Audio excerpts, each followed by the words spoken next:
बिस्मिल्लाहिर्रहमानिर्रहीम। Dear students of class second year, अस्सलाम वालेकुम। आप देख रहे हैं मेरा चैनल किमसोल बाय शिनवारी।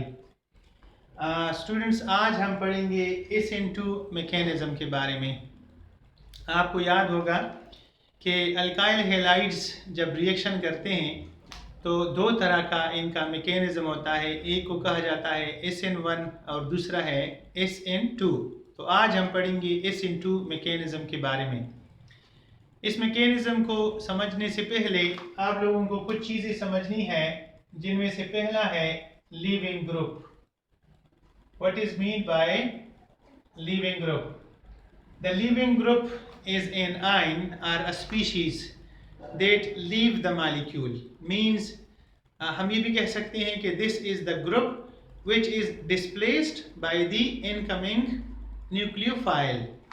For example, अगर ये अल्काइल हैलाइड है तो अल्काइल हैलाइड जब एक न्यूक्लियोफाइल के साथ रिएक्ट करता है, जैसे ये एक न्यूक्लियोफाइल है, तो इसमें R के साथ अल्काइल के साथ न्यूक्लियोफाइल अटैच हो जाता है, जबकि X नेगेटिव जो है ये रिलीज हो जाता है।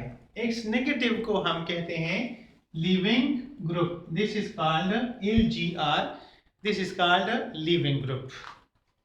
दूसरा जो है वो है न्यूक्लियोफाइल। न्यूक्लियोफाइल कौन सी चीज है? This is the species which attach itself with the alkyl group of the alkyl halides। यानी जो आने वाला एक स्पीशीज होता है जो अल्काइल ग्रुप के कार्बन के साथ अपने आप को अटैच करता है, जबकि हैलाइड आयन को रिप्लेस कर देता है। तो ऐसी स्पीशीज को कहा जाता है न्यूक्लियोफाइल। आमतौर पर इसके ऊपर या तो नेगेटिव चार्ज होता है या वो इलेक्ट्रॉन एक्सेस, यानी उसके पास लोन पेयर ऑफ इलेक्ट्रॉन्स होते हैं, उन्हीं को यूज करके अपने आप को ये अटैच कर सकता है with the carbon of the alkyl group. For example, यहाँ RX और NU आपस में जब रिएक्ट करेंगे तो हमें मिलेगा RNU एंड X नेगेटिव, बिल्कुल ऊपर की तरह। तो इसमें ये जो चीज़ है इसको न्यूक्लियोफाइल कहा जाता है। कॉमनली जो न्यूक्लियोफाइल्स हैं वो है हाइड्रोक्साइड आयंस। हाइड्रोक्साइड आयन एक न्यूक्लियोफाइल के तौर पर एक्ट कर सकता है। इसी तरह से जो नाइट्रेट आयन है, फॉर एग्जांपल, ये भी न्यूक्लियोफाइल के तौर पर एक्ट कर सकते हैं। इसी तरह जो X नेगेटिव आयंस हैं, लेकिन X नेगेटिव आयंस डिपेंड करता है कि ये किसको रिप्लेस करेगा। ये ऐसे हैलाइड्स जो हाइड्रोक्साइड को या किसी दूसरे को रिप्लेस कर सकते हैं, वो भी बतौर न्यूक्लियोफाइल एक्ट कर सकते हैं। इस X में और इस X में भी डिफरेंस होता है। फॉर एग्जांपल, हम ये कह सकते हैं कि ये जो है ना ये क्लोराइड हो सकता है, जबकि ये वाला जो है ये आयोडाइड हो सकता है। तो ये मुख्तलिफ इसकी पॉसिबिलिटीज हैं। अलबत्ता X negative can also act as a nucleophile. तीसरी जो चीज है उसको कहा जाता है सबस्ट्रेट। तो सबस्ट्रेट जो है ये अल्काइल हैलाइड के मॉलिक्यूल को कहा जाता है। जो अल्काइल हैलाइड का पूरा मॉलिक्यूल है उसका नाम है सबस्ट्रेट, और इसी के ऊपर न्यूक्लियोफिलिक सब्स्टिट्यूशन रिएक्शन जो है वो हुआ करते हैं। तो this is called our substrate. अच्छा, हमदान डस्टर रखा, डस्टर डस्टर डस्टर है। हाँ, ओके ओके। अब हम पढ़ते हैं mechanism. Mechanism of SN2 reaction. This is a one step mechanism.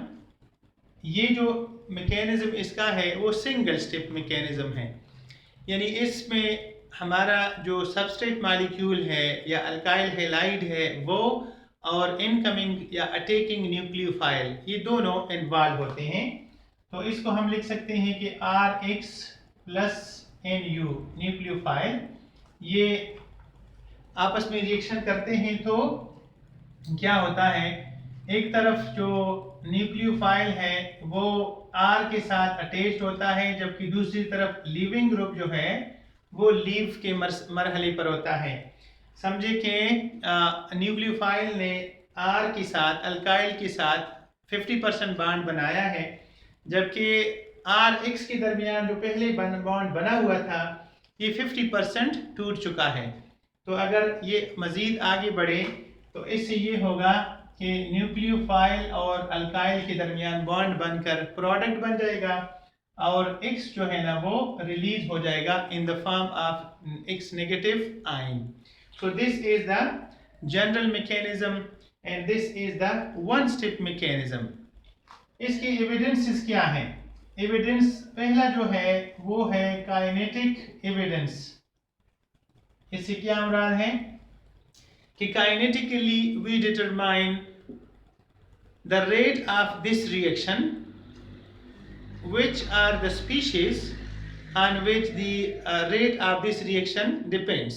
तो हम देख सकते हैं कि the rate of this reaction is directly proportional to the concentration of alkyl halide as well as the concentration of nucleophile। Nucleophile और alkyl halide दोनों का जो कंसंट्रेशन है उसके रेट के साथ ये डायरेक्टली प्रोपोर्शनल होते हैं। इसका मतलब ये है कि if we double the concentration of alkyl halide the rate also doubles, if we double the concentration of nucleophile the rate also becomes double. Hence, it can be shown and it can be written that rate of this reaction is directly proportional to the concentration of alkyl halide as well as the concentration of nucleophile। अब चूंकि दोनों के साथ इसका direct relation है, इसीलिए इसका जो ऑर्डर होता है order that is equal to 1 + 1, यानी 1 + 1 होता है दैट इज 2, और हम कह सकते हैं कि this is a second order reaction. दूसरा जो इसका एविडेंस है उसको कहा जाता है स्टीरियोकेमिकल एविडेंस। सेकंड एविडेंस जो है वो है स्टीरियोकेमिकल